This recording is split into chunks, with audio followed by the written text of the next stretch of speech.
There were some differences we anticipated before moving to Germany, but there are some that kind of came out of nowhere and we never saw coming.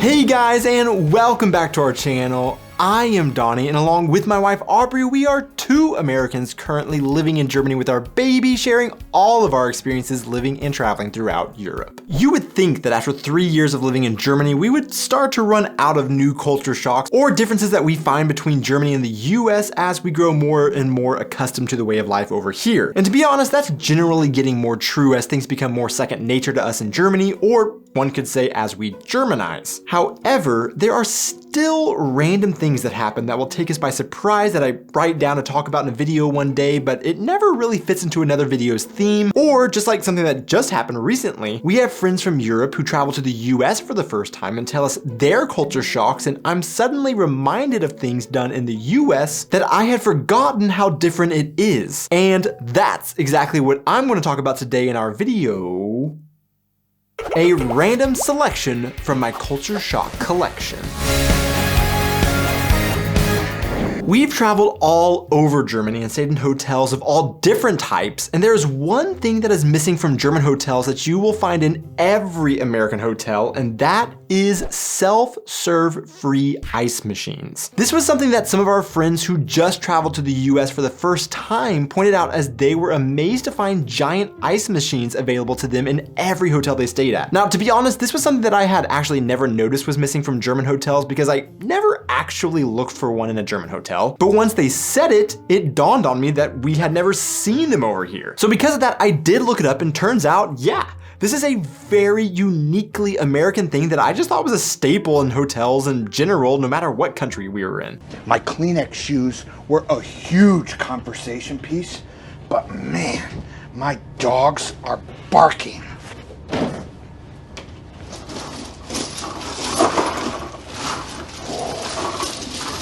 My feet were so sweaty, I can't even feel the cold. So why do American hotels have large ice machines with free ice available to hotel guests, and what do Germans do when their dogs are barking? No, the ice machines aren't supposed to be used for icing down your feet after walking around in Kleenex box shoes. Their purpose is literally just to be able to have ice in your room for your drinks or any other ice needs that you may have. Since hotel rooms often have just small mini fridges that don't have a freezer, it just is more efficient to have a giant ice machine in the hall for all to use if needed, I guess. Typically, an American hotel room will have an ice bucket and then that you can carry down to a little room where the ice machine will be kept, and you can pour ice in your bucket to keep in your room. Some may look like the one in the episode of The Office that Kevin stuck his feet in, and it will have a little scooper that is kept inside the ice box, or there are more sanitary dispensers that you just set your bucket under, push a button, and ice will fill your bucket so that feet can't be stuck into the ice. Apparently, free ice machines in American hotels started in 1952 by Kimmons Wilson, the founder of Holiday Inn. Wilson was frustrated by the upcharges and additional fees he encountered while traveling. Yes, hotels once had the nerve to charge for ice, so he decreed that ice would be free for all guests in his hotels. As more Holiday Inns opened in subsequent years and each one was equipped with ice machines, the trend gradually spread across the nation. So now, why, as this spread across the US, it didn't spread across to Europe? Well, simply, Europeans don't use ice like Americans and therefore would never find a need to have ice machines to provide ice to their European customers. We've discussed the non-use of ice in drinks in Germany before, and there are often various reasons given, like Germans don't like watering down their drinks, or because it takes up room in a glass that could be used for more drink, for example. But this doesn't explain why Germans generally don't use ice in water that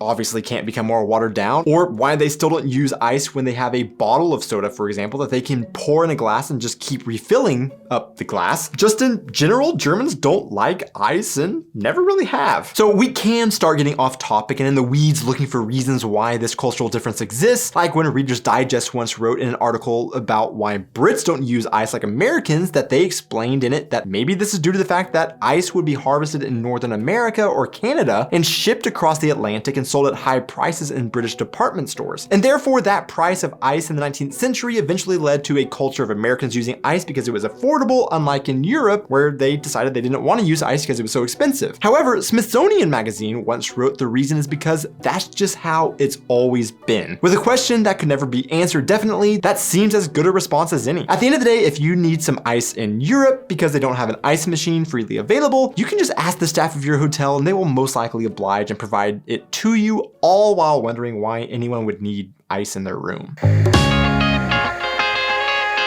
3 quick things. A reminder that links to our brand new merch shop are in the description. Huge shout out to our Patreons for their continued amazing support. Seriously, you guys are amazing. And 3, please hit that like and subscribe button, but now let's move on. One of my dad's most proud party tricks is being able to be the only white guy who can eat incredibly spicy foods while the rest run for the pitcher of milk and he doesn't even break a sweat. With the geographical location of where we are from being near-ish to Mexico, we do have a fairly decently sized Hispanic influence, so Oklahomans do grow up eating some spicy foods. Because of this influence as well, there definitely is a culture of spice use that we are confronted with in Oklahoma and Texas that those of European descent like myself tend to struggle coping with compared to other cultures, and we are often ridiculed for our lack of spiciness eating ability. However, I had never seen such a lack of spice eating ability until we came to Germany, that suddenly somebody like me, who would be a white belt in the spicy school of karate in the US, now would be perceived as the grand spice black belt master in Germany. Maybe it also is of no surprise that on the popular YouTube series Hot Ones, in which celebrities are interviewed while eating increasingly fiery hot wings, in the 19-season history, there have been guests from New Zealand,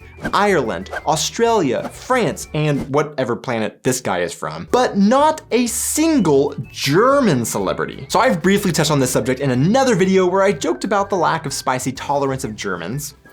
Scharf oder nicht? Scharf, bitte. And how black pepper is simply the minimum threshold of flavor in the US, but it is the upper limit for spicy foods in Germany. Hop in a conversation with any foreigner living in Germany and talk about a spicy dish, and a classic question might be, is it actually spicy or is it German spicy, to describe what has been tamed down for the softer palates of the locals. Now, for our German audience, I think what I'm missing explaining is how my whole life, I, just like most white Americans, have grown up being told how pathetic we are at enjoying spicy food that other cultures find mild. It has truly been a joy to finally find a place where I can now have the upper hand and pose as a pepper-eating champion, when in reality, I'm just a sheep in wolf's clothing who actually hates spicy food as well. Also, it's not Germans' fault that they can't handle spice. Like I said earlier, with the Hispanic influence in the US based on geography, we can't help but have a slightly higher tolerance, albeit our tolerance is still infantile compared to most of Latin America or Asia. But Germany, on the other hand, shares borders with other nations that didn't have access to spices and therefore wasn't granted the opportunity to spice up their cuisine and tolerances. Of course, there is a large population of Turkish influence in Germany that may change this over time, but we will have to wait and see and taste.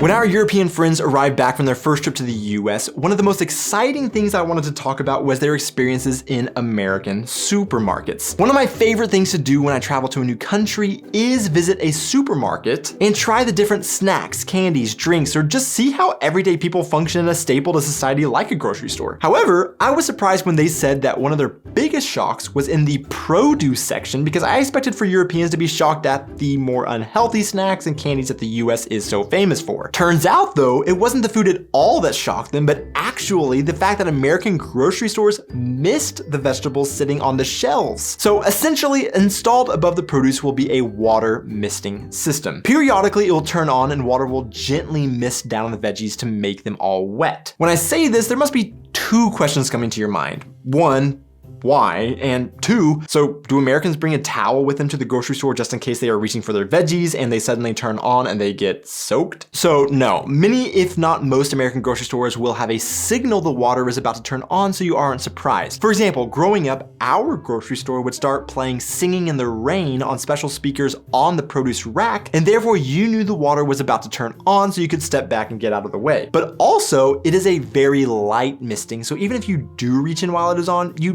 don't really get soaked. But as to why this is done, tasteofhome.com writes, One, when compared to dry produce, plump fruit and shiny vegetables look more appealing, add a fresher scent to the store, and cause consumers to be more drawn to the section where they'll stock up. Two, spraying will maintain the water content of fruits and vegetables, which are lighter when dry. This means that any produce paid for by the pound will cost more when it's sprayed simply because the water makes it heavier. And three, health benefits. Some vegetables require some mist to keep from wilting, so this practice can extend shelf life as long as it isn't overdone and keep you from ingesting bacteria-rotten food. If neither of those two questions come to mind about vegetable misting, maybe you're in a different camp where the first thing that came to mind was, what? We have those in Germany too. That's not uniquely American. And I'll agree with you that it isn't uniquely American, and I found some forums online apparently saying that some random grocery stores, or specifically Rewe grocery stores, have these as well. Personally, as an Edeka and Netto type of guy, I have never seen them in Germany, so I would be interested in knowing from our German viewers if they have ever personally seen this over here. The Taste of Home.com also reported in 2018 that 80% of American grocery stores misted their vegetables, so it does seem like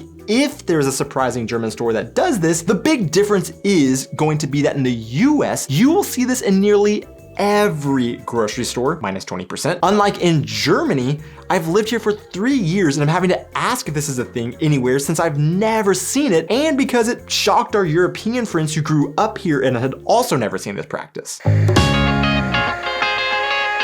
We often notice things that may be different over here that sometimes we ask ourselves, is this really a difference? And I'll search online to see if there are any other blogs or forums that discuss differences between Germany and the US to see if anybody else had noticed what we've observed, to see if it actually is true and not just one person's observation and unique experience. So I'd be interested in knowing your thoughts on these two driving related observations to see if you have been to both the US and Germany and noticed the same thing, because so far I haven't heard anybody else talk about these next two possible differences. The first is what Aubrey and I refer to as bridge people. Whenever we go on road trips, we always find bridge people, which literally is just people on the bridges that pass over highways. Sometimes they are biking over, sometimes they are just walking over the highway, but a lot of times there are people and kids standing over the highway just watching cars go by or waving as cars whiz under the bridge. In the US, our experience has been that the only thing you see on the highway as you drive are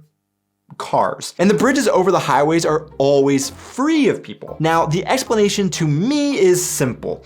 Germans tend to go out and walk or bike significantly more than Americans do, and therefore there are just simply more people outside who may cross over a bridge at any given moment. And if they do that, who doesn't like a good stop and car watching? Anyways, that's as simple as that observation is. People just always seem to be on bridges over the Autobahn, unlike in the US where bridges are peopleless, and our weird road trip entertainment is to count the number of bridge people we see in Germany. The other observation while driving is that in the US, when you pass a car on the highway, it seems like the two drivers always glance over at each other and awkwardly make eye contact for a split second. However, in Germany, maybe it's just my American tendency, but I always glance over at the other driver while passing them, and I could probably count on one hand how many drivers have looked back over at me as I pass them. I genuinely don't know if that's just an American habit or if Germans do this as well, but over the past 3 years, I have only passed the people that don't look over, but this has been big enough of a trend that every time I'm on the Autobahn, I always check to see if other drivers glance over at me as they pass or I pass them. I do have a speeding problem, so it's generally me passing them. Germans stereotypically and generally are safer drivers than Americans, so I could see someone trying to make the argument that this observation is true because Germans wouldn't look away from where they are going for safety reasons, yada yada. But let me know, is this something that you've ever noticed, or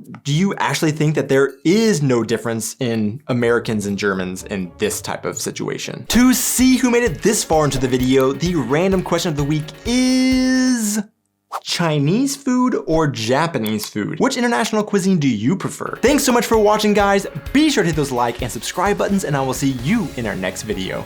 That I had forgotten about how different it could be. And that I had forgotten how different it is.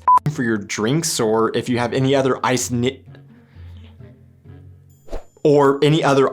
that you may have. One of my favorite things to do when I travel to a new country is visit a supermarket and try the different snacks, candies,